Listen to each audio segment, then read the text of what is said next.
Je viens de lancer l'enregistrement. Je n'ai pas encore le... Ça y est. Alors, bonjour à tous. On se retrouve aujourd'hui donc pour le webinaire Chine à la conquête du premier marché cosmétique pour la France. Donc, vous êtes très nombreux aujourd'hui. C'est le plus gros succès de nos chaînes de webinaires. On avait 160 inscrits aujourd'hui. Donc, pensez bien à mettre vos micros en mute et à enlever votre caméra, donc sauf pour les intervenants, afin qu'on puisse avoir un beau webinaire. Alors, on a la chance d'avoir avec nous deux intervenants externes à Business France. Donc, on a Sabrina et Pierre. Donc, Sabrina de chez Alpol, qui est directrice communication et marketing. Et Pierre, qui est à la direction export chez la Compagnie du Midi. Sabrina et Pierre, est-ce que vous voulez vous présenter? Sabrina? Oui, bonjour. Donc, je suis Sabrina Etev. Donc, effectivement, je travaille chez Alpol Cosmétiques. Je suis la directrice commerciale et marketing d'Alpol, en charge également du RSE. Pour me présenter rapidement sur mon parcours, j'ai travaillé chez SVR quelques années et ensuite en tant que responsable, en tant que chef de projet R&D. Ensuite, j'étais responsable du laboratoire R&D, donc j'ai une casquette scientifique comme vous avez pu le comprendre. Et j'ai intégré le pôle commercial depuis 2012 et en charge du pôle dans sa globalité depuis 2014. Super. Pierre? Toutes et tous, Pierre Bulas, donc directeur export. Alors, on ne vous entend pas très bien. Est-ce que c'est mieux comme ça? Oui, parfait. Alors, Pierre Bulas, directeur commercial export chez Compagnie du Midi depuis 2013. Donc, Compagnie du Midi qui fabrique des produits cosmétiques, d'hygiène corporelle et d'entretien à travers ces 3 usines et qui les exporte dans une trentaine de pays. Super, merci Pierre. Peut-être tu peux passer à la slide suivante, Caroline. Oui.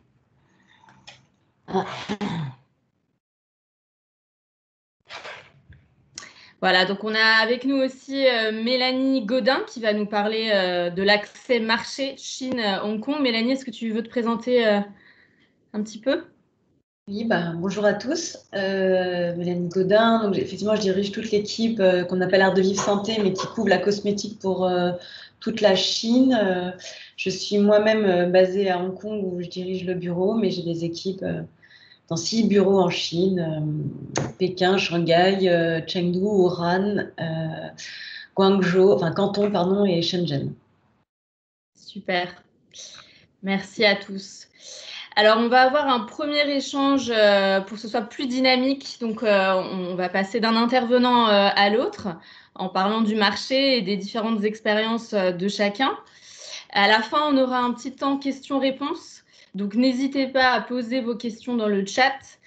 Et Caroline et Catherine regarderont donc toutes ces questions et on pourra en parler en fin de webinaire.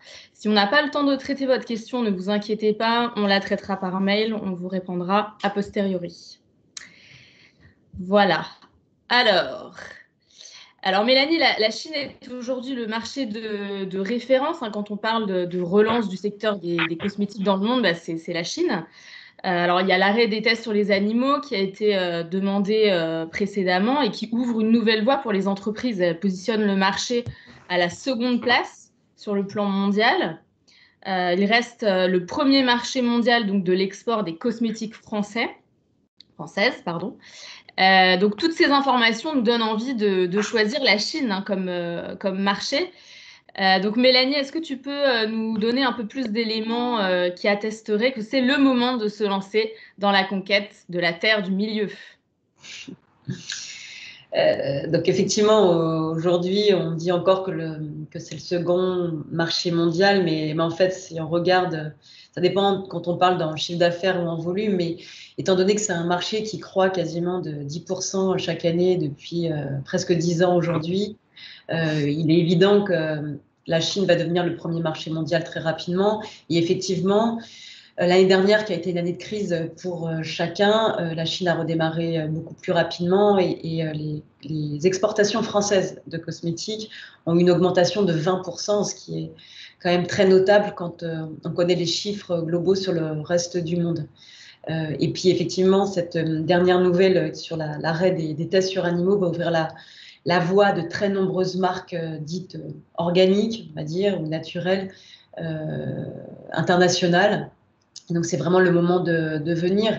L'autre élément important, comme chacun sait, c'était aussi le plus grand marché du e-commerce et la pandémie de l'année dernière a accéléré cette tendance très forte. On est à plus de 30% aujourd'hui de distribution de la cosmétique via ce canal de distribution.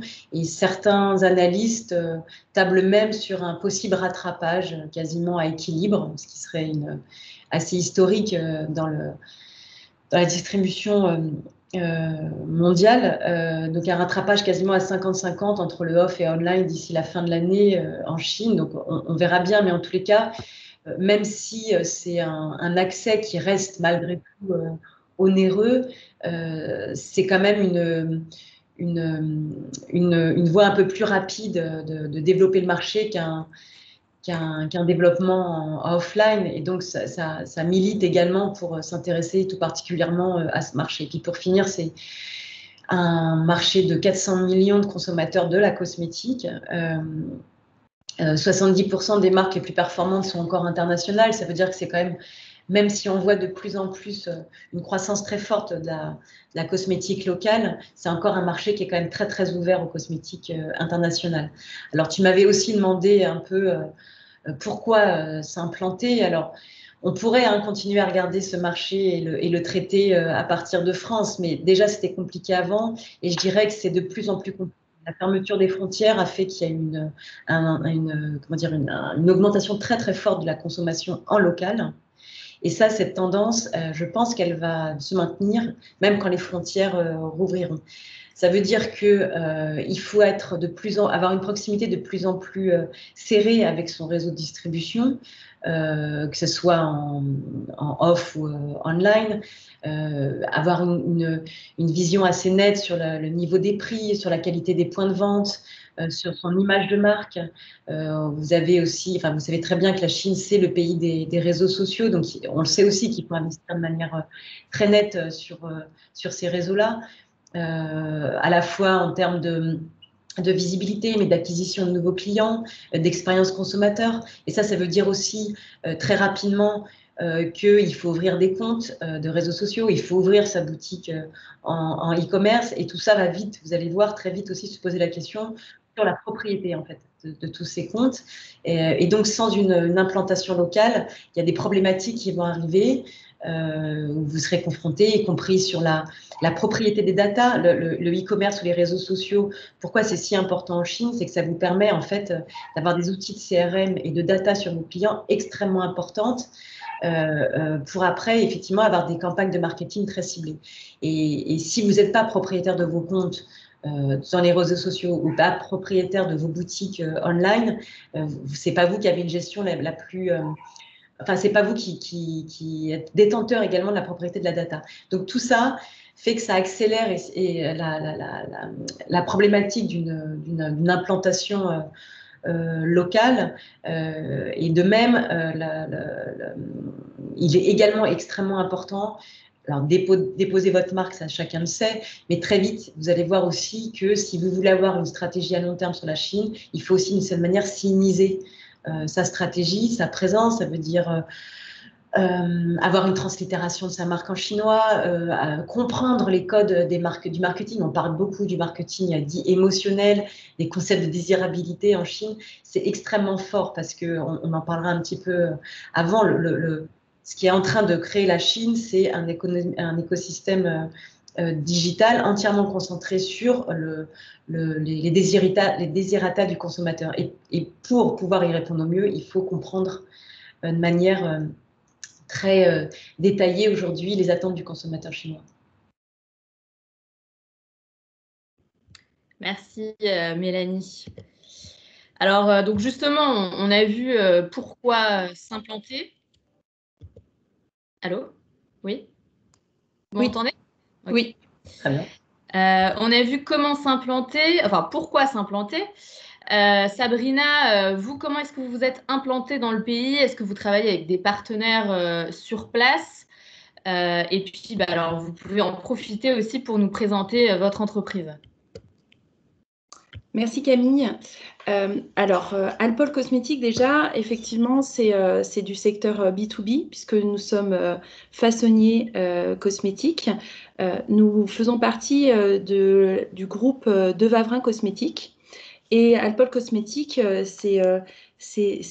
on a une mission assez claire. C'est le fait d'être partenaire de marques dermocosmétiques, dermoesthétiques, cosmétiques, en les accompagnant à l'aide de services complets du brief marketing jusqu'à la mise sur le marché de leurs produits en France et à l'international, avec un haut niveau d'innovation et bien évidemment de qualité en prenant en considération bien sûr le Made in France. Alpol Cosmétique est près de Lyon. C'est des 160 collaborateurs dans une usine certifiée 22716, 13485 également, dispositifs médicaux topiques, et également 9001 avec plus de 350 mètres carrés dédiés à la R&D. Pour parler particulièrement du marché chinois, puisque c'est ça qui nous réunit, nous sommes présents depuis de longues dates et c'est plus de 1 million d'euros de chiffre d'affaires chez nous, générés par des marques chinoises et bien plus générés aussi indirectement par nos clients français. Nous participons depuis plus de 15 ans au Cosmoprof Hong Kong. Nous sommes présents sur le salon aussi du CBE, donc le China Beauty Expo, depuis 4 ans. Et nous avons déjà prévu nos emplacements pour 2021. De plus, aujourd'hui, et cela depuis 2018, nous avons dans nos locaux une chef de projet commercial Asie, ciblée particulièrement Chine. Cette personne est française, d'origine chinoise. Elle est imprégnée de la culture chinoise. Elle parle français, anglais et bien évidemment mandarin et cantonais. C'est une vraie force pour nous afin de pouvoir décrypter rapidement et facilement les codes chinois, la culture chinoise et de visualiser au mieux les nouvelles tendances du marché chinois. Elle travaille bien évidemment en parfaite connexion avec notre service marketing et communication. Et cette collaboratrice suit le projet du brief marketing jusqu'à la première commande. Nous recevons des demandes de nos clients, surtout de prospects identifiés via notre site internet. Alors, des marques chinoises souhaitant bien évidemment le stamp Made in France et également de réseaux de contacts que nous avons élaborés grâce aussi à notre implantation dans les salons spécialisés, comme je le disais tout à l'heure. De plus, depuis mars 2019, nous avons un bureau établi à Shanghai avec une personne intervenant pour l'ensemble du groupe De Vavrin Cosmétiques en fonction de nos besoins.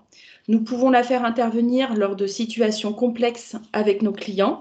Par exemple, pour le salon de mai 2021 du Shanghai Beauty Expo, malheureusement, aucun collaborateur d'Alpol ne peut aller sur place directement. Donc, c'est cette personne qui va intervenir en mai avec une intention de réaliser sûrement des visioconférences. Également, depuis plus d'1 an, nous avons un compte officiel WeChat qui permet de contenir nos nouveautés produits que nous avons développés afin d'apporter par plusieurs canaux de l'information à nos clients et les aider dans la collaboration de notre produit. Voilà un peu la façon dont on fonctionne et qu'on essaye de collaborer en tout cas de se faire connaître du marché chinois. Super, bravo. Pierre, est-ce qu'on peut vous écouter là-dessus? Comment vous travaillez avec la Chine? Est-ce que vous êtes basé du coup sur place? Vous travaillez avec des partenaires de confiance en local? Et puis, présentez-nous alors votre structure aussi. Merci Camille. Alors, au niveau de la structure, nous, on est un groupe familial avec 120 personnes.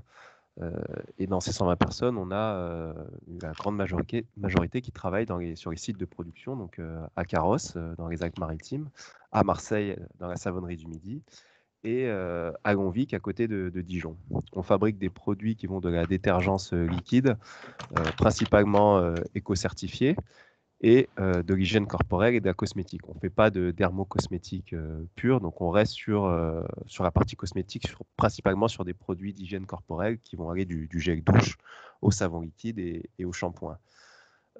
On a lancé l'activité export chez Compagnie du Midi en 2013, et le premier ou le deuxième marché qui a été abordé, ça a été tout de suite la Chine, principalement parce que il fallait rationaliser nos efforts, et le retour sur investissement semblait le plus important en Chine, ce qui a été, on va dire, partiellement réussi.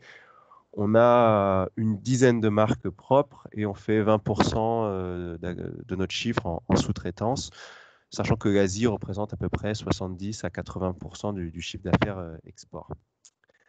Et pour la Chine, on travaille à la fois avec des agents et des distributeurs. Alors, la règle, c'est d'avoir un distributeur par marque et par pays, donc ça n'échappe pas à la Chine. La seule différence que je peux noter sur le marché chinois, c'est qu'on a dû plus souvent changer de partenaire, et qu'effectivement, c'est indispensable pour nous, vu qu'on n'est pas implanté sur place, d'avoir des agents de confiance ou des partenaires sous la forme de distributeurs de confiance. Voilà. Et qui sont la plupart du temps des distributeurs exclusifs sur la marque. Très bien, merci Pierre. Alors, on a vu pourquoi aller sur le marché chinois. Alors maintenant, on va s'intéresser au marché en tant que tel. Mélanie, quels sont les segments les plus dynamiques sur ce marché et les habitudes de consommation locales?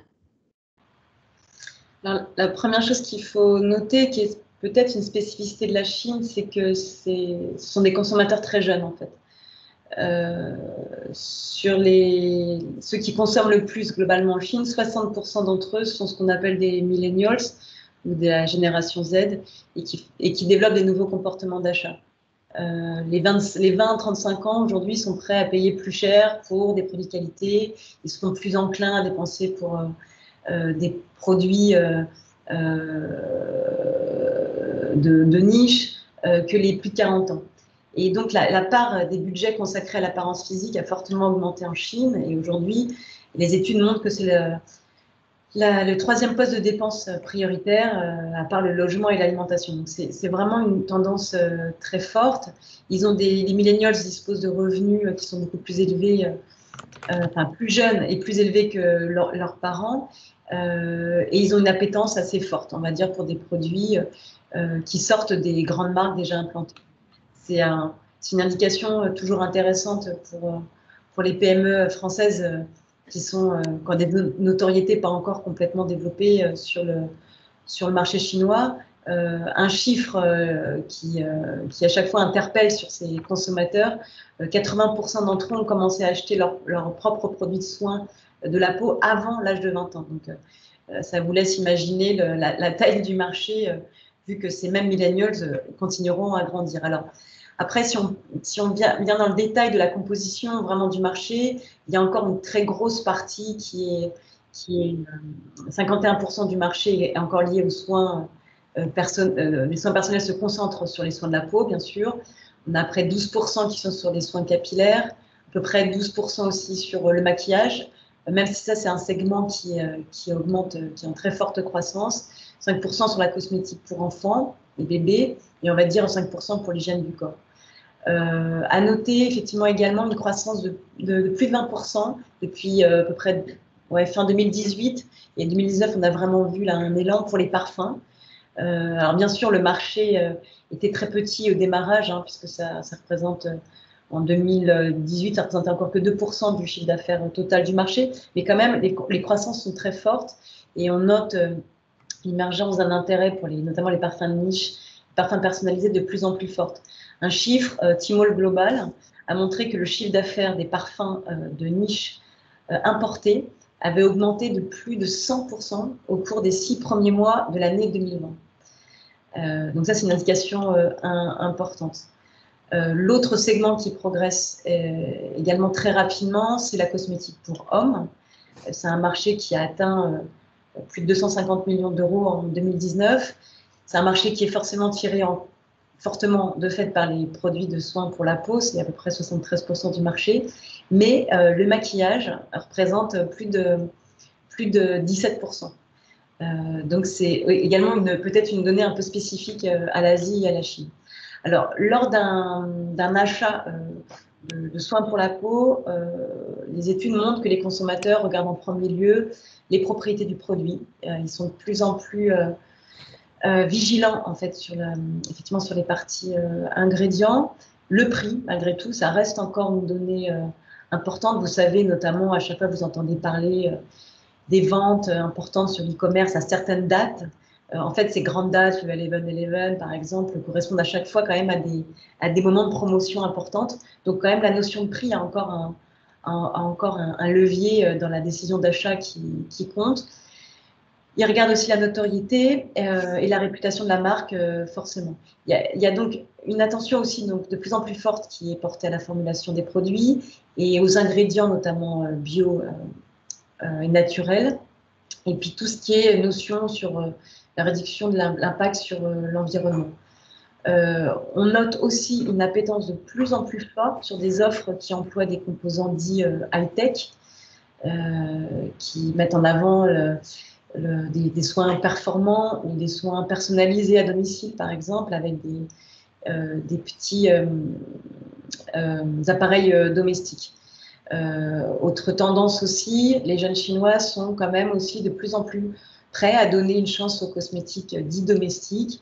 Et effectivement, on voit l'émergence de marques chinoises qui progressent très rapidement et plutôt qualitatives, par exemple Perfect Diary dans le maquillage ou herboriste, et ce qui va un peu dans le sens de ce que disait Alpol sur effectivement ce marché-là qui est de plus en plus important sur l'amont de la filière en fait, puisque l'industrie chinoise devient de plus en plus performante. Et puis, dernière caractéristique, on en a parlé un tout petit peu avant, mais qui est extrêmement forte quand même sur les décisions d'achat des consommateurs, c'est les recommandations des influenceurs, ce qu'on appelle. Donc, en Chine, vous entendez toujours parler de ce qu'on appelle les KOL, donc les Key Opinion Leaders. Et puis de plus en plus, on entend aussi parler des KOC, donc les Key Opinions consommateurs, d'où notamment le succès de plus en plus important de certaines plateformes un peu plus confidentielles que les Tmall, les JD, qui sont par exemple la plateforme Little Red Book ou Ranchaoshu pour ceux qui connaissent, qui à l'origine étaient des plateformes de blog en fait de consommateurs. Et effectivement, les avis des consommateurs, de ceux qui ont déjà acheté, c'est aussi joue aussi un impact très important sur la décision d'achat des consommateurs chinois. Et juste quand même sur ce point, quelques précisions sur la spécificité des KOL. C'est quand même, je pense, quand même très, très spécifique à la Chine. Ce sont à la fois une force de vente, on va dire, de l'e-commerce, mais c'est aussi du divertissement, en fait, et qui est très, très propre à l'e-commerce chinois, où on est vraiment, si vous voulez, la frontière entre l'achat, c'est ça, le divertissement, le conseil, ce qu'on appelle le retailtainment, est vraiment très, très puissant en Chine, et ça, il faut vraiment l'avoir en tête, et ce qui effectivement... Je comprends, il y a eu des questions là qui ont été posées au début, enfin avant que le webinaire commence, qui étaient toujours mais quelle plateforme je dois choisir, comment je dois me positionner, avec qui, etc. C'est vrai que c'est le point central parce que aujourd'hui, que ce soit des plateformes e-commerce qui développent du live streaming qui a explosé l'année dernière, et puis là ça continue, que sur des plateformes juste de vidéos, des plateformes de blog, vous avez là un écosystème qui est quand même très très spécifique et avec lesquels il va falloir jouer sur les différents codes. Donc juste quand même pour vous dire, aujourd'hui le live streaming e-commerce Parce qu'en fait, en Chine, le live streaming est toujours relié à un moment donné à une décision d'achat. C'est pas le téléachat classique en France. Un live streaming déclenche très souvent une vente e-commerce. Aujourd'hui, ça représente déjà 4% des ventes sur l'e-commerce. On va vous dire, c'est pas beaucoup, mais quand même, il y a un an, c'était encore très, très confidentiel. Donc là, on est vraiment sur des techniques en fait à la fois de développement de notoriété et puis des développements d'achat qui devient de plus en plus important. L'acte d'achat est immédiat parce que derrière est adossé des paiements de mobile intégrés et le live streaming shopping. C'est aujourd'hui le segment qui enregistre les plus fortes croissances aujourd'hui sur le digital chinois.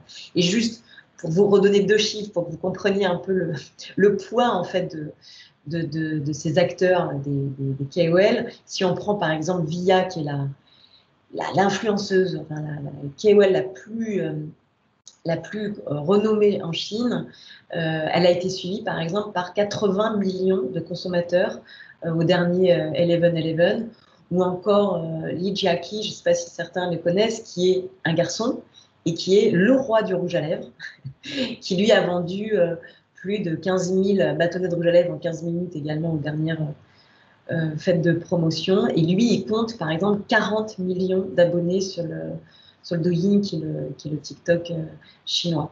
Donc,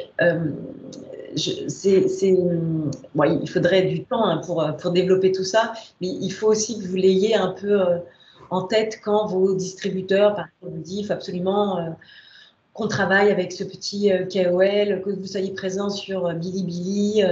Pour vous, ça ne vous dit pas forcément beaucoup de choses, parce qu'en plus, on a affaire à un écosystème qui est propre à la Chine.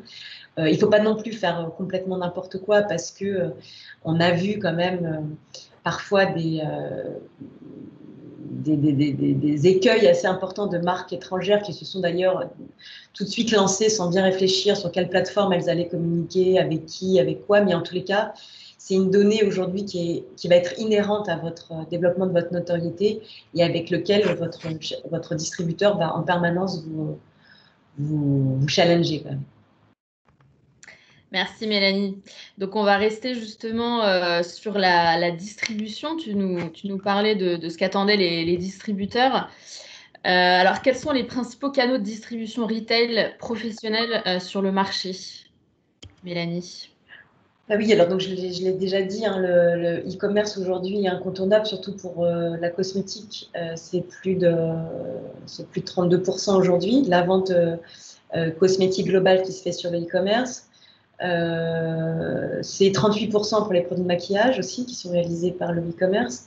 Donc, c'est quasiment aujourd'hui une donnée incontournable, avec cette particularité chinoise que vous devez aussi entendre, que peut-être tout le monde connaît aujourd'hui, qui s'appelle le cross-border, le transfrontalier, qui permet d'entrer sur le marché chinois sans passer par la case enregistrement, qui est une épreuve, malgré tout, pour beaucoup de marques étrangères et qui a compté pour plus de 150 millions de consommateurs, le cross-border, en 2019 en Chine. Donc, c'est une donnée importante. Après, alors on fait toujours la distinction entre le cross-border et l'e-commerce domestique. La différence, c'est que le cross-border, vos produits partent de l'étranger, donc soit de France, soit d'Europe, soit de Hong Kong, soit d'un warehouse en free trade zone en Chine et qui part directement sur le consommateur. Donc, on ne passe pas par les taxes sont moins élevées, il n'y a pas les droits de douane et l'enregistrement. Après, il y a quand même le e-commerce dit domestique qui, lui, bien évidemment, est la grosse partie de la distribution. Il croît à peu près de 20% quand même chaque année, hein, donc c'est colossal. Et l'année dernière, au moment de la fermeture des frontières, ça a été une croissance à plus de 30%. Donc, juste pour vous donner quand même une big picture, le e-commerce chinois, c'est aujourd'hui 42% du e-commerce mondial. Quand on est à peu près à 32%, on va dire, taux de pénétration du e-commerce en Chine, à l'équivalent aux États-Unis, on est à peu près à 12%. Voilà, et c'est 52% aujourd'hui du chiffre d'affaires global du retail chinois, retail off et online. Donc, c'est hyper important. Après, c'est pas un canal qui est forcément non plus très facile parce que le e-commerce chinois, par exemple les Tmall, ce sont en fait, c'est pas des marketplaces comme on l'entend, en fait, ça s'appelle des virtual malls, en fait. Donc, ça veut dire qu'il va falloir que vous gériez votre boutique. Donc, ça veut dire qu'il faut aussi un partenaire qui s'appelle soit votre distributeur, soit un Tipeee, ce qu'on appelle. Ça veut dire qu'il va y avoir aussi des budgets en termes de marketing digital qui ne sont pas neutres.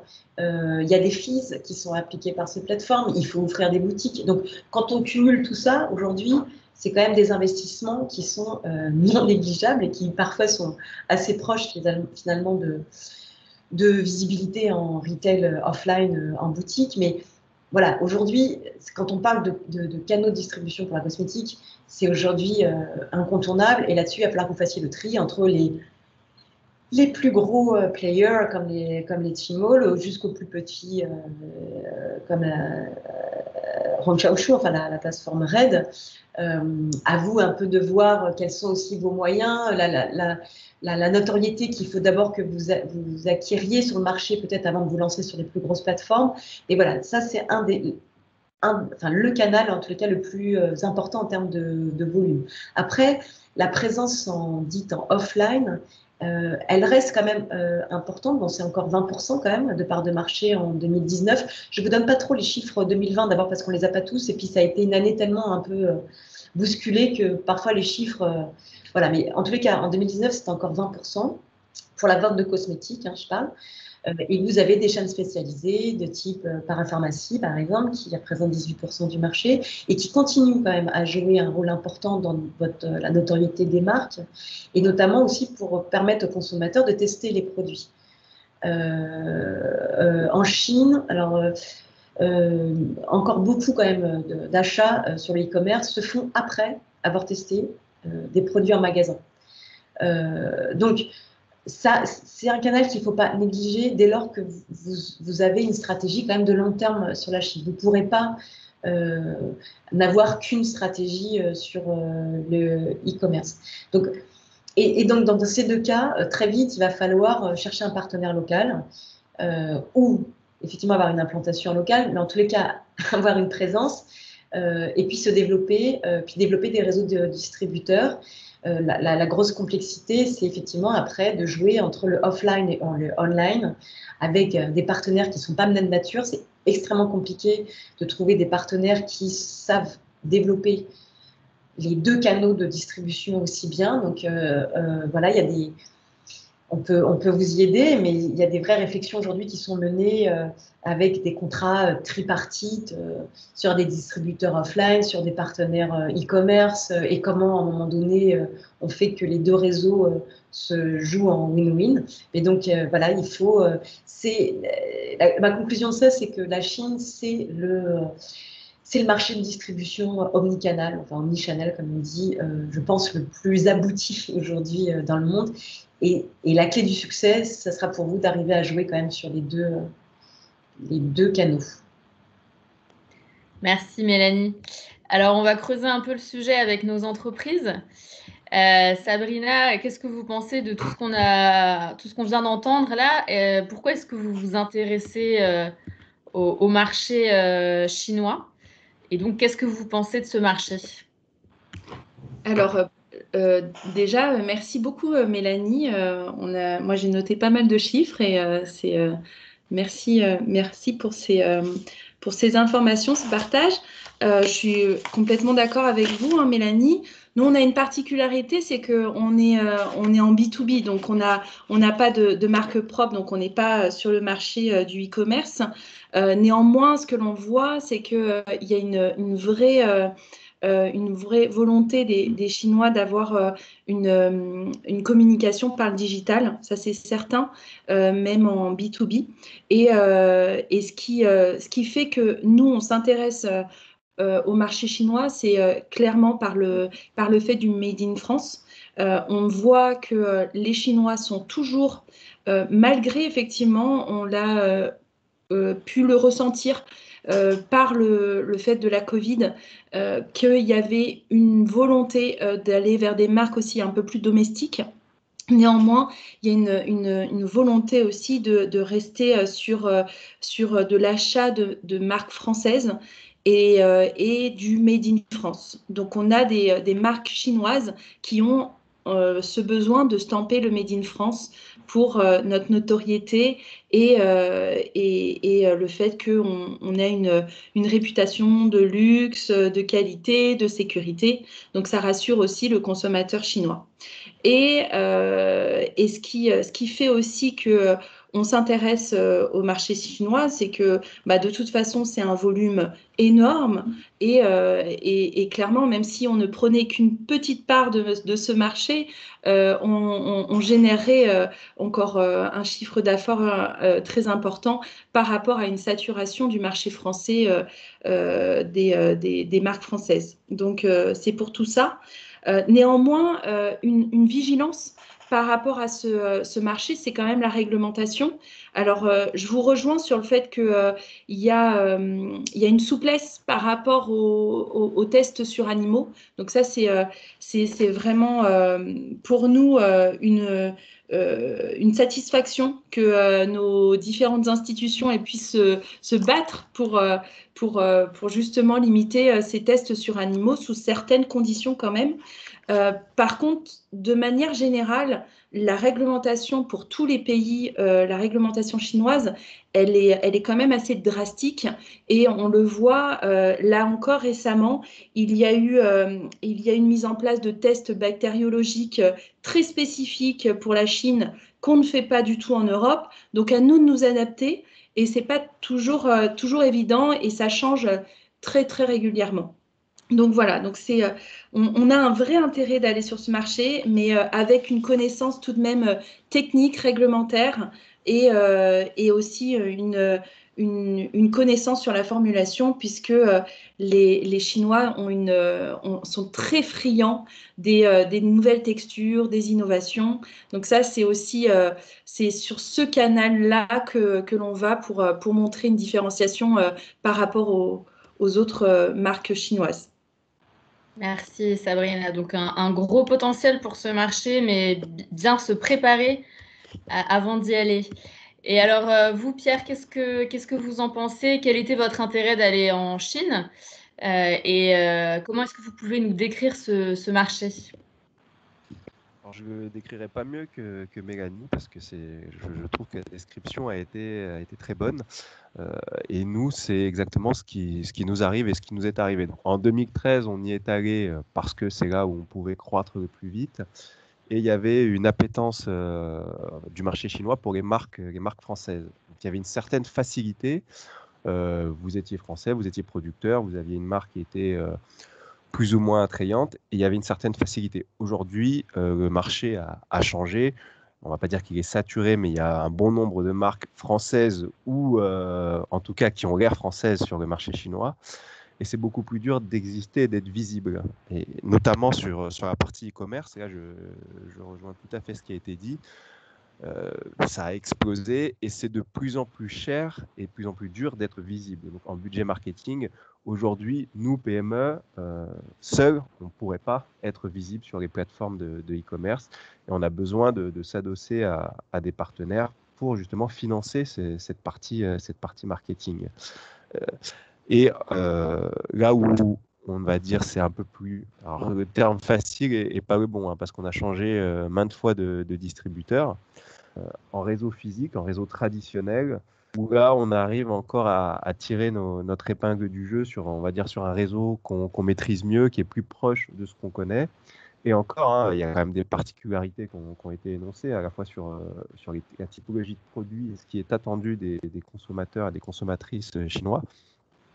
Et pour ça, on s'est aussi adapté en interne. Donc, on a recruté une personne qui est franco-chinoise et qui travaillait justement chez Business France à Singapour et en Chine. Ça nous aide aussi à mieux comprendre le marché, mais c'est vraiment indispensable déjà de se tenir au courant des évolutions du marché, hein, parce que ce qui était vrai l'année dernière n'est plus forcément vrai aujourd'hui, notamment l'explosion du live streaming il y a 3 ans, 4 ans, peut-être on n'aurait pas pu le prévoir. Et voilà, se tenir informé des changements et être patient et persévérant. Aujourd'hui, c'est un marché qu'on continue de bien travailler parce qu'il est rentable, Mais il faut pas se leurrer, c'est un vrai casse-tête, hein. C'est un vrai casse-tête, que ça soit réglementaire, que ça soit en termes de budget. Voilà, et puis parce que en fait, finalement, ils sont en avance. Ils sont en avance sur beaucoup de choses. Et donc, on va pas dire que nous, on est en retard, mais il faut toujours se tenir au courant si on veut continuer d'avancer et pas hésiter à se remettre en question. Voilà, le retour d'expérience qui est fortement lié à ce qu'a dit Sabrina et en amont Mélanie sur le marché. Merci Pierre. Donc, bien faire attention à la concurrence. On va parler un peu interculturel maintenant. Alors, les Chinois sont un peuple particulier avec des codes spécifiques. Quelles qualités faut-il avoir pour convaincre ses interlocuteurs? Donc, je pense principalement aux distributeurs. Quelles clés vous pouvez nous donner, Pierre, là-dessus?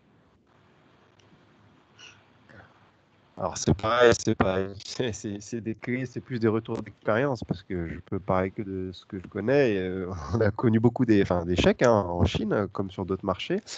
Mais c'est surtout vrai en Chine. On travaille à la fois en cross-border sur certaines marques, en port franc, donc en free trade zone à Hangzhou pour le e-commerce, et via un distributeur implanté à Shanghai pour le réseau traditionnel.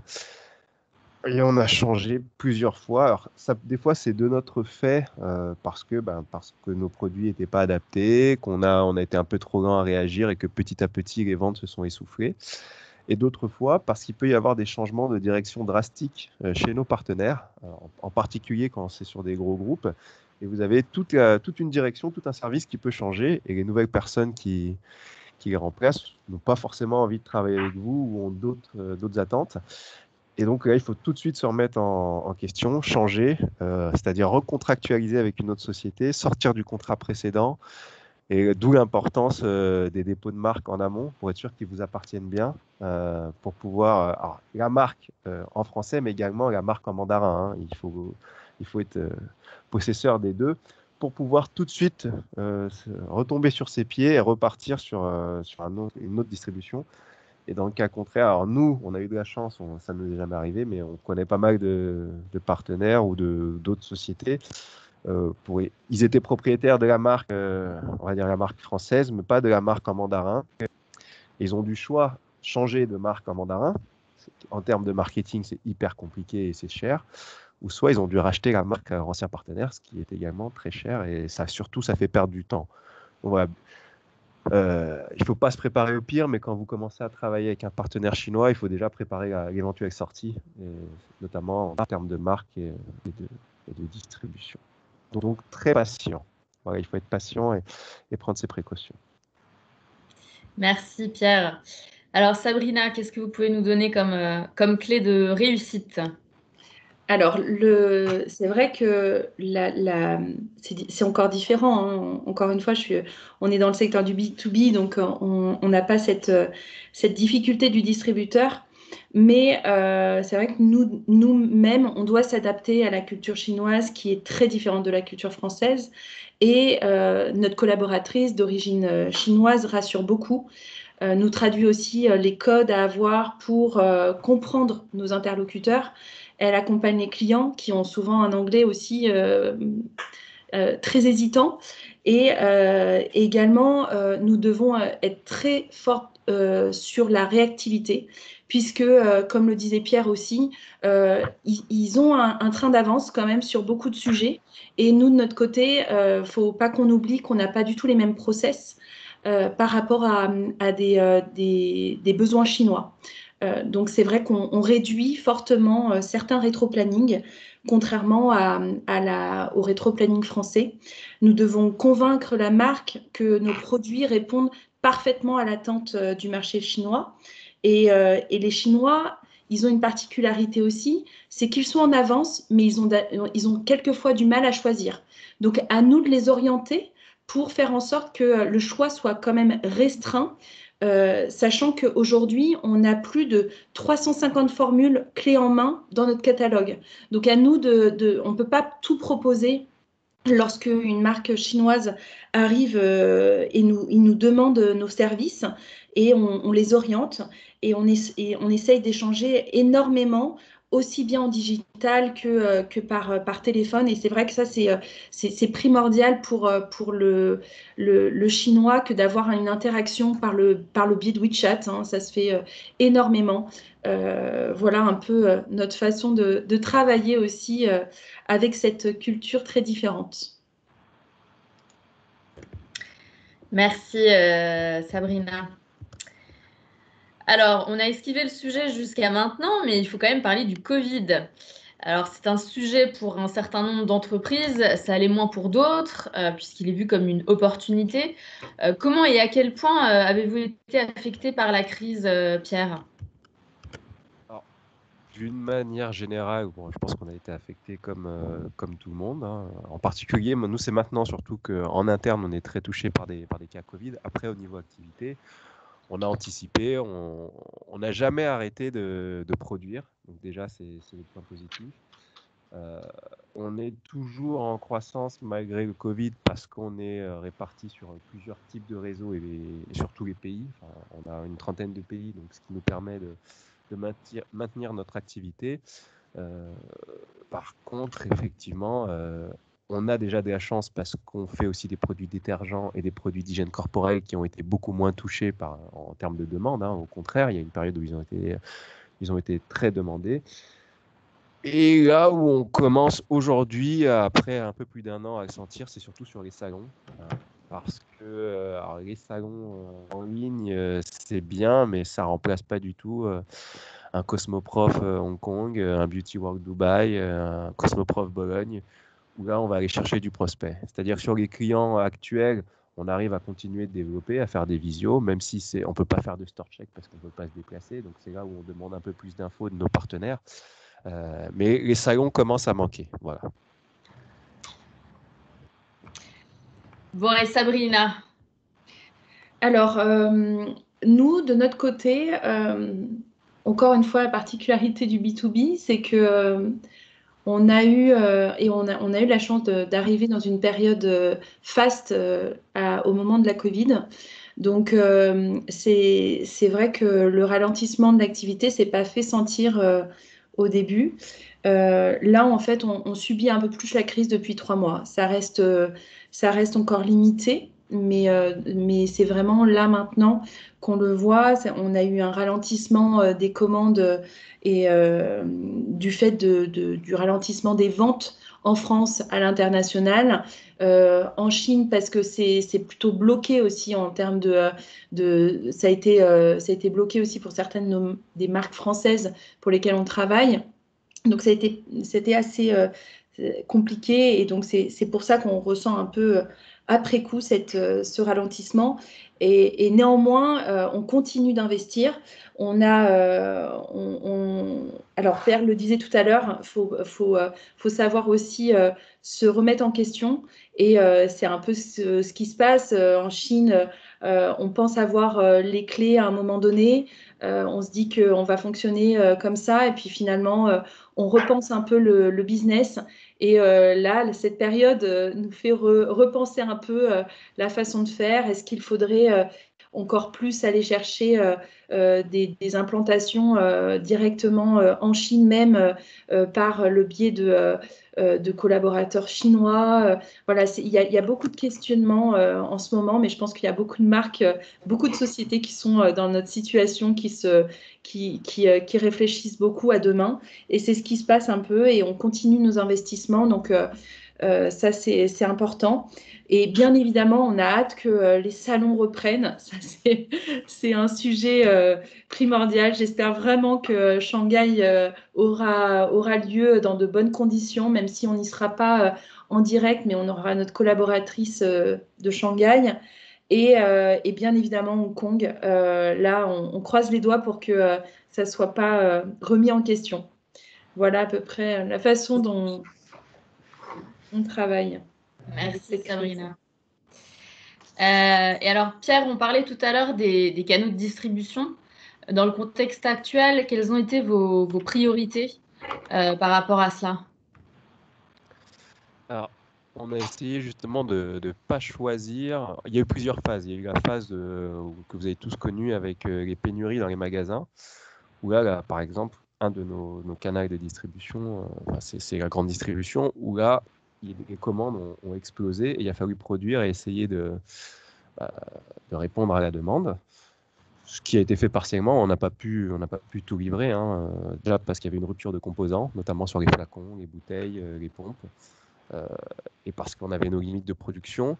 Et dans un second temps, on a essayé de continuer notre développement et surtout de continuer notre diversification. Aujourd'hui, on a une dizaine de marques, on va être présent en pharmacie, en réseau bio, en grande distribution, en réseau premium comme Galeries Lafayette, et sur presque tous les continents, donc de façon variable, mais par exemple, un continent qui a pris relais quand tout allait mal, c'était l'Afrique. On s'y attendait pas, mais ça nous a permis de nous diversifier. Et quand l'Europe s'est confinée, l'Asie est repartie également. Donc l'Asie, ça va être la Chine, la Corée, Taïwan, le Japon. Et ça nous a permis de ne pas avoir de trou d'air et de continuer en tant que producteur, nous, le but, c'est de jamais arrêter notre production, parce que ça serait une catastrophe. Et le fait d'être sur plusieurs continents, et avec cette crise, on va dire, qui a tourné en termes de timing, parce que les pics de crise n'étaient pas les mêmes sur tous les continents, ça nous a permis de jamais de pas casser notre pipe. Voilà. Et c'est ça qui nous a sauvés et qui continue de nous sauver. Et c'est ce sur quoi on continue de travailler, c'est vraiment diversifier nos réseaux, à la fois canaux de distribution et les pays de distribution.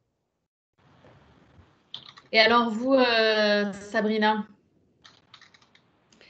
Alors nous, de notre côté, de par notre métier, nous, on s'est clairement développé sur la communication digitale pour être toujours très présent puisqu'on ne pouvait plus se déplacer. Donc ça, c'était un repensement rapide là-dessus, pour être au maximum visible auprès de nos clients et essayer de continuer à trouver des nouveaux clients malgré cette problématique de voyage.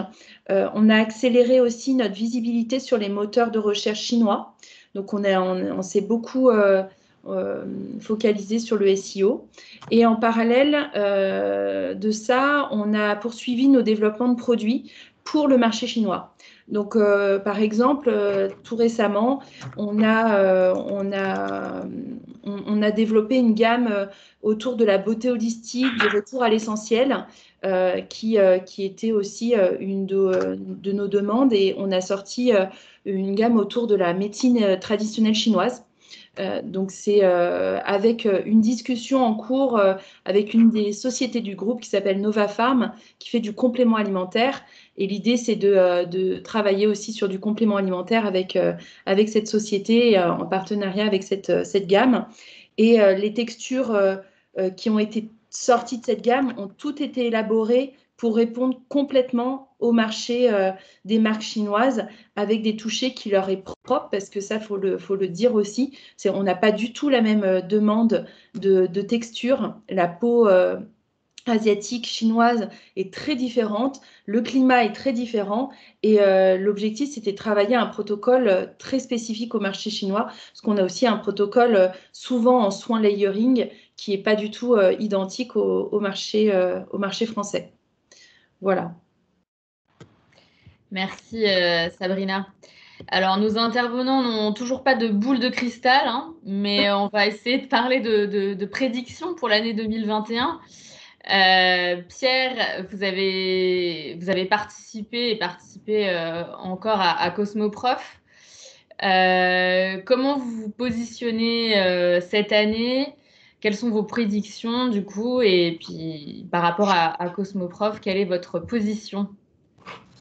Alors ma position déjà, c'est un souhait, je souhaite très fort pouvoir y aller, et qu'il ait lieu et qu'on puisse venir à Hong Kong. Pour la petite histoire, nous on fait une dizaine de salons chaque année, et Cosmoprof c'est le salon le plus rentable en termes de revenus générés sur le salon, déjà parce qu'il couvre toute l'Asie. Il nous permet à la fois de prospecter, et c'est aussi le point central pour voir tous nos clients asiatiques. Donc déjà, ce qui sera intéressant, c'est de sonder un peu le marché, parce qu'aujourd'hui, on le sonde grâce à ces webinars, à ces visios, aux analyses de marché qu'on a. le fait de voir les prospects sur place, de voir qui se déplace, qui ne se déplace pas, ça va un peu nous donner une photographie du marché en 2021. Et on espère qu'on va pouvoir continuer notre marche en avant sur Cosmoprof et notamment dans la prospection de nouveaux clients et de diversifier notre activité en Chine à travers tous les canaux de distribution qui ont été évoqués, parce qu'aujourd'hui, on ne les couvre pas tous. Et il faut qu'on soit complémentaire. Et on a également des marques qui ne sont pas encore distribuées en Chine. Donc, voilà, on compte beaucoup sur Cosmoprof. Mais effectivement, on n'a pas de boucle de cristal. On peut être que optimiste et croiser les doigts. Bon, super. Et vous, Sabrina, donc vous vous repositionnez aussi sur Cosmoprof. Qu'est-ce que ça vous a apporté en termes de business, du coup, et pourquoi vous vous repositionnez encore cette année? Alors, au même titre que Pierre, c'est vrai que déjà, tous nos clients viennent sur Cosmoprof Hong Kong, hein, si tout va bien. Et donc, c'est important d'être présent. Les marques chinoises apprécient également notre présence parce que ça leur montre notre positionnement aussi. Ils voient qu'on grandit aussi sur ce salon et ça les rassure. Donc c'est important d'être patient aussi sur les salons. C'est pas parce que ça n'a pas fonctionné la première fois que ça fonctionnera pas les autres fois. Donc je le disais, on a implanté sur le Cosmoprof depuis 15 ans et on n'en a pas oublié un parce que c'est vraiment important de montrer notre présence et je pense que ça poserait des questionnements que de ne pas y être une année. Donc c'est très important et on espère au même titre que Pierre que c'était une année 2020 compliquée, une début 2021 aussi un peu complexe, mais que au fur et à mesure de la vaccination aussi, on espère beaucoup, je pense pour tout le monde, hein, cette vaccination fait que on va pouvoir revoyager aussi. C'est important pour tous et de faciliter les échanges. Donc c'est aussi pour ça, même si on n'a pas de boule de cristal et on a la chance, encore une fois, d'avoir ce Made in France. Donc faut continuer à persévérer dans ce marché qui, j'en suis sûre, a de l'avenir pour les marques françaises et les sous-traitants français. Super, merci Sabrina. Alors, on va continuer notre échange, parler de l'avenir. Donc, tous les deux, quelles sont vos priorités pour l'avenir, Pierre? J'ai déjà un peu répondu, malgré moi, à la question. La priorité, c'est vraiment de continuer la diversification, hein, parce que on est tous, alors, je ne sais pas pour toutes les personnes qui participent, mais ceux qui sont en France, elles sont soit dans des zones déjà confinées, soit dans des zones qui vont peut-être être dans la semaine.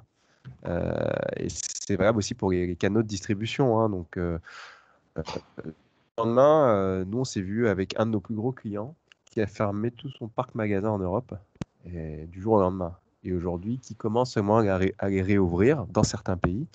Et c'est ce qui nous attend un peu. Donc, dans l'incertitude, la seule solution qu'on voit, c'est la diversification en termes de réseau de distribution. Alors, c'est valable pour la France, mais c'est aussi valable pour la Chine, hein, parce que aujourd'hui, les live streaming, c'est le canal qui explose, mais peut-être que dans 2 ans, il y aura d'autres canaux qui prendront le relais. Donc, toujours être à l'écoute de ces nouvelles tendances et de se positionner. Il ne faut pas avoir peur non plus en particulier pour la Chine, il ne faut pas avoir peur on va dire, de l'échec. Parce qu'il faut tester ces nouveaux réseaux. Alors, bien les choisir, en se faisant accompagner notamment, hein, pour éviter des échecs inutiles. Mais bien choisir, bien se faire accompagner pour minimiser le risque, mais quand même prendre ce risque de se diversifier dans des réseaux qu'on ne connaît pas forcément chez nous en France et qui sont apporteurs quand même de notoriété et de chiffre d'affaires. Voilà. Merci Pierre. Alors Sabrina, donc vos priorités, et puis on va parler un peu de communication aussi, quelle communication en fait adopter avec les clients locaux et comment est-ce qu'on peut stimuler l'échange en ce moment difficile? Ouais, il faut se réinventer un peu, c'est important. Se remettre en question. C'est vrai qu'en B2B, on a ce challenge de toujours rester en contact en permanence avec nos interlocuteurs chinois. Ça, c'est primordial pour que ça fonctionne. Ils sont très friands de nouvelles technologies, de digital. Donc, faut toujours se réinventer des petites vidéos pour diffuser des informations, des articles sur le spécifique au marché chinois. Encore, juste hier, on a sorti pour l'ensemble de nos clients un mag Alpol digital qu'on va convertir aussi en chinois pour le marché chinois. Donc, en donnant de l'information sur des sujets particuliers. La particularité aussi des marques chinoises qui demandent du Made in France, ils veulent un accompagnement global sur des nouvelles tendances, sur du clé en main, et il faut leur apporter du storytelling aussi, leur raconter une histoire, faire en sorte qu'on les rassure sur les produits qu'on propose, qui sont peut-être quelquefois similaires à un produit qui fonctionne très très bien sur le marché. Ils ont cette particularité de vouloir faire un peu du MeToo, même s'ils veulent se réinventer. Donc, c'est très particulier ce marché chinois. Et encore une dernière idée qu'on a eue et qui sort justement pour le China Beauty Expo.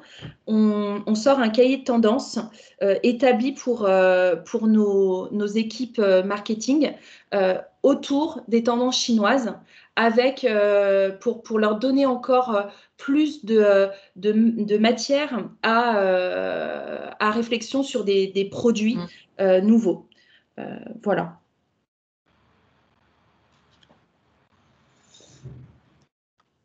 Alors, je ne suis pas sûre que Camille soit encore là. Camille a disparu. Camille a disparu. Bon. Et on peut peut-être répondre à quelques questions. Ouais, c'est ce que je voulais vous proposer. Voilà. Donc, tu as eu le temps de ça pour non, Mélanie. non, c'est tout. Donc, j'ai des questions. Pardon? On pose des questions du coup? Oui, je vais répondre. Il y a des questions qui ont déjà été posées là dans le chat, donc je vais essayer d'essayer de globaliser. Donc, il y a des questions sur les KOL et les live streaming. Non, ils ne sont pas réservés. Alors, bien évidemment, tout est une question d'argent partout, en Chine, donc comme ailleurs.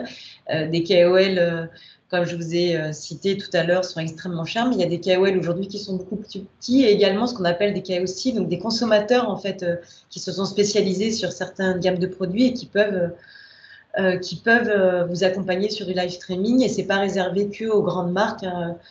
Pour rien vous cacher, il y a quelques jours, je discutais avec le Rouge français qui faisait un live streaming sur Douyin, donc il n'est pas tellement encore connu en Chine, il n'est pas tellement présent sur le e-commerce, donc c'est tout à fait possible. Des questions de budget, donc effectivement tout tourne autour de ça beaucoup.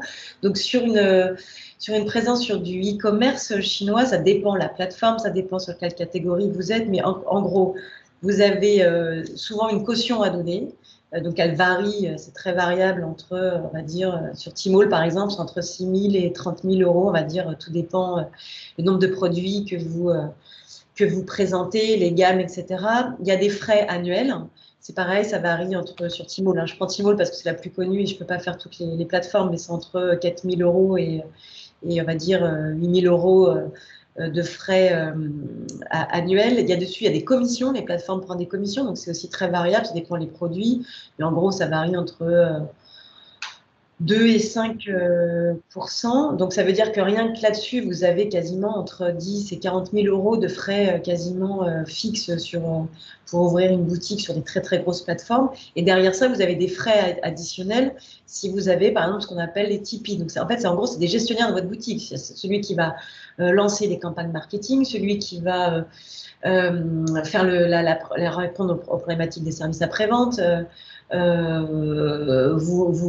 Encore une fois, c'est des virtual malls, hein, c'est pas des marketplaces. Voilà. Et ça, un Tipeee aujourd'hui, c'est frais mensuels, ça varie entre sa notoriété, sa force, s'il est aussi distributeur, etc. Ça varie entre 2 000 € et 15 000 € par mois. Et il prend aussi des fees qui sont très variables entre 5 et 15%. Donc, quand je disais tout à l'heure qu'une présence sur l'e-commerce n'est pas neutre en termes budgétaires, c'est une réalité. Les tests sur animaux, non. Donc, effectivement, on a dit qu'ils avaient disparu. Là, maintenant, c'est des problématiques, elles sont aussi vis-à-vis de la France. Il faut pouvoir avoir des attestations de la NSM. Mais en tout cas, la Chine l'a mis et c'est pas réservé à la France, hein. Il y a beaucoup de pays européens ou d'autres pays qui maintenant sont aussi exemptés. Et c'est sur le off et le online. Le online, sur le cross-border, était déjà exempté, mais là, c'est bien pour de la distribution offline. Sur du B2B, alors effectivement, il commence à y avoir des plateformes e-commerce qui commencent à proposer des formulations B2B.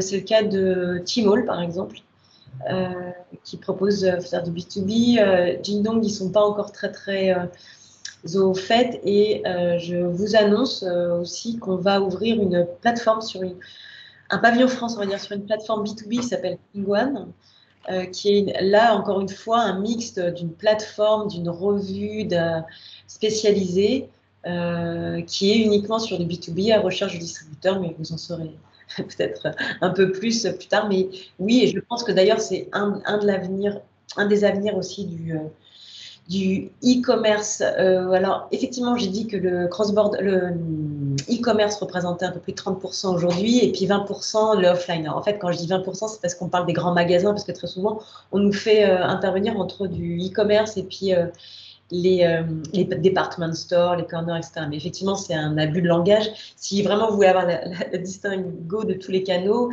donc les e-commerce, c'est 30%, les grands magasins, c'est à peu près 18%. Il y a les hypermarchés qui comptent encore pour un peu plus de 15%, des chaînes spécialisées pour 10%, la vente directe, mais pour lequel vous êtes, quand vous êtes étranger, c'est très compliqué d'y accéder, qui représente pour 8%, la parapharmacie qui est à 7%, supermarché 5%. Voilà, donc effectivement, vous avez là, vous pouvez atteindre les 100% au final des différents canaux, mais les deux plus gros, effectivement, c'est le cross-border et les department stores.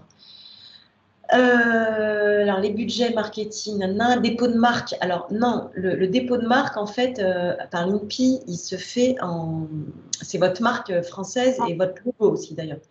Quand on parle de marque en mandarin, et ça, c'est aussi quelque chose sur lequel on peut vous accompagner, c'est ce qu'on appelle la translittération. C'est-à-dire, vous savez, le mandarin, c'est pas une langue. Comment dire, vous traduisez pas mot à mot, en fait, ce sont des idéogrammes. Donc, en fait, il faut réinventer. C'est ce que je vous disais quand il faudra, à un moment donné, styliser aussi votre approche du marché. Donc, ça, on peut vous accompagner. C'est la translittération, c'est-à-dire que on transforme votre marque en un nom chinois, qui n'est pas de la traduction mot à mot, ça n'est pas possible, donc ce sont des idéogrammes. C'est l'occasion aussi pour vous de donner les messages en fait, que vous voulez communiquer au travers de votre marque. Et ça, une fois que le nom chinois a été trouvé, il faut aussi effectivement le déposer. Et ça, ce n'est pas l'INPI en fait, c'est d'autres cabinets qui le font. La réglementation, les termes, effectivement, la réglementation, la problème, et Sabrina en a parlé, la problématique de la réglementation chinoise, c'est qu'elle évolue tout le temps. C'est compliqué. Donc, c'est difficile pour moi de vous donner des tendances. Ce qui est certain, c'est qu'effectivement, d'un côté, les tests sur animaux disparaissent. De l'autre côté, il y a un projet de texte là, qui est sorti fin d'année 2020 qui commence à expliquer qu'il faudra déposer l'intégralité des ingrédients qui composent avec les process, les spécifications, les impuretés, les molécules, etc. de vos produits. Donc, c'est vrai que la Chine, c'est toujours j'avance, je recule. Ce qui est certain, c'est que je pense que ça ne s'apaisera pas tellement parce qu'il y a d'abord, il y a une maturité aussi de plus en plus forte de la cosmétique chinoise qui a elle-même des réglementations qui sont quand même assez exigeantes. Il faut il faut pas croire. Enfin, les normes aujourd'hui de fabrication en Chine des grandes marques chinoises sont quand même aussi assez exigeantes. Donc, on sent quand même que la Chine veut être un marché sur lequel la qualité des produits, la qualité des ingrédients, la traçabilité sera quelque chose de plus en plus important pour eux. Donc, je pense que la problématique de la réglementation, elle sera toujours assez présente. Et puis, bon, il faut admettre que c'est aussi une manière comme une autre de mettre des barrières à l'entrée demain des produits étrangers. Donc, je pense que ça restera quelque chose d'important. Budget, caution. Mélanie, on va Et les huiles essentielles pour les matières premières, l'obligation d'enregistrement des matières premières. Ça dépend si vous êtes produit fini ou si vous êtes ingrédient. La question d'enregistrement quand vous êtes amont de la filière, c'est si vous voulez en fait développer un business en propre en Chine, c'est-à-dire de vendre vous-même vos huiles essentielles aux fabricants chinois sur le marché chinois, auquel cas effectivement il faut passer par la case ingrédients. Quand vous vendez à partir de la France à des fabricants chinois, c'est possible qu'à la fin, en fait, votre produit fini, ce soit le fabricant chinois en fait qui la dépose et qui aura voilà. Donc tout dépend la stratégie que vous allez avoir en fait en termes de démarchage du marché chinois. En fait. Je voulais vous dire aussi quelque chose d'important. On a beaucoup parlé de la transformation digitale de la Chine, l'accélération, etc.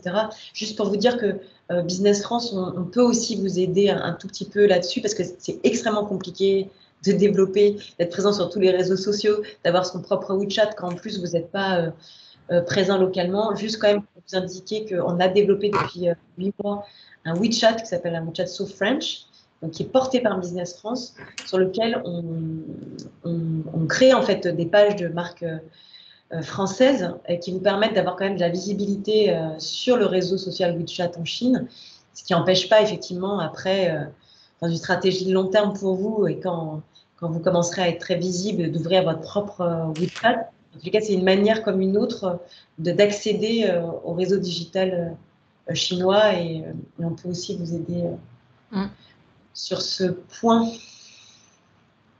Voilà. S'il y a d'autres questions, moi, de toute façon, on les prendra. On les traitera par mail. Et on les traitera par écrit, ouais, par mail. Ouais.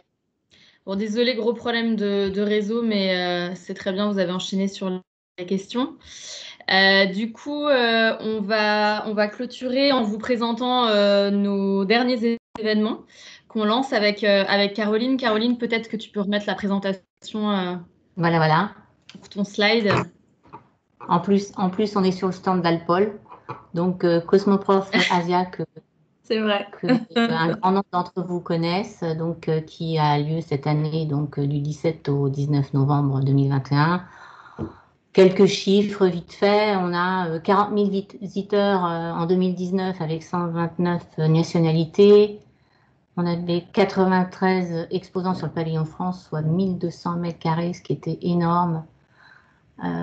Cette année, on aura un seul site d'exposition parce que les organisateurs ont préféré recentrer tout sur le site de Wangshan plutôt que d'avoir sur Asia World la partie amont de la filière, packaging, ingrédients, private label. Donc tout ça sera réuni sur un seul et même site à Wangshan, donc ce qui est très bien parce que c'est une volonté des sociétés françaises d'être toutes au même endroit.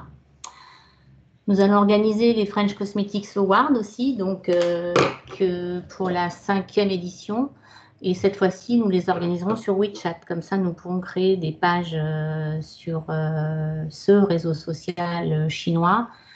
Et ce sont les visiteurs qui choisiront la marque, le produit et qui les aura plus intéressés ou leur aura plus envisager de éventuellement en savoir plus sur cette marque. Caroline, par rapport à ce qu'on a dit, il y aura aussi un KOL, un KOL chinois qui animera donc ça vous donnera aussi l'occasion de vous frotter à ces influenceurs. Voilà, c'est ça, exactement. Merci Mélanie.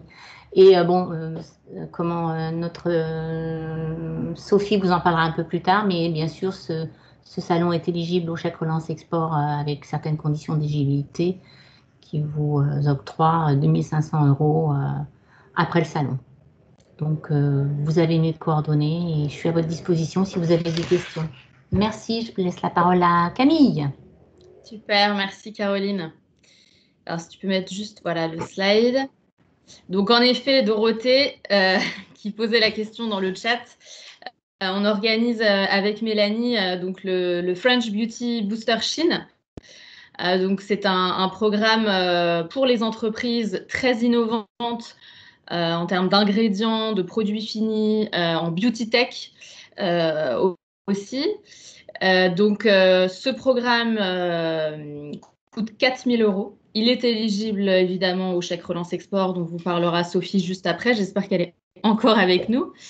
On a donc dans ce programme différentes parties. Donc, la première partie de ce programme, ce sera un bootcamp avec un certain nombre d'ateliers thématiques, donc pour vous faire comprendre les grands enjeux du marché chinois, donc tout ce qui est accès marché, tout ce qui est e-commerce, qui est très particulier à la Chine, comme le disait Mélanie. Évidemment, une partie communication, donc réseaux sociaux, WeChat. On vous crée aussi votre page WeChat sur donc la page So French dont parlait Mélanie. Voilà, donc un ensemble d'ateliers très précis sur ce marché. En deuxième partie, donc, on aura aussi un coaching pour vous préparer à pitcher aux distributeurs ou à vos contacts cibles qu'on aura ciblés auparavant avec les chargés de développement sur place et bien sûr avec Mélanie. Et puis une partie volet interculturel, les to-do et not to-do in business avec la Chine. Dans un troisième temps, évidemment, comme sur les rencontres acheteurs classiques, eh bien, on a des rendez-vous B2B donc, avec vos prospects cibles.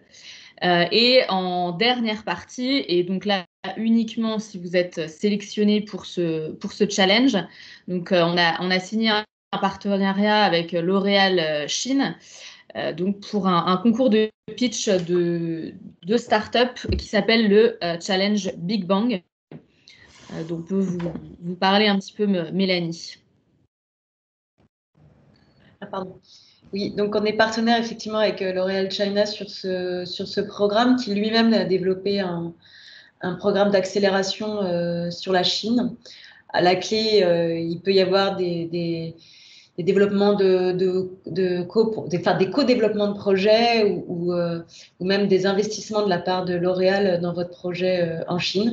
Donc effectivement, la demande de L'Oréal, c'est qu'on prépare les sociétés à être China ready, un peu sur tout ce qu'on s'est raconté ce matin, d'où effectivement les entreprises qui participeront à ce booster, nous les proposerons également, puisqu'elles auront été préparées de fait, nous les proposerons en fait aux équipes L'Oréal China pour être sélectionnées ou pas dans leur propre programme d'accélération et d'investissement. Super, merci Mélanie. Alors, un mini topo sur les chèques relance export, Sophie, si tu es avec nous encore. Je suis toujours là.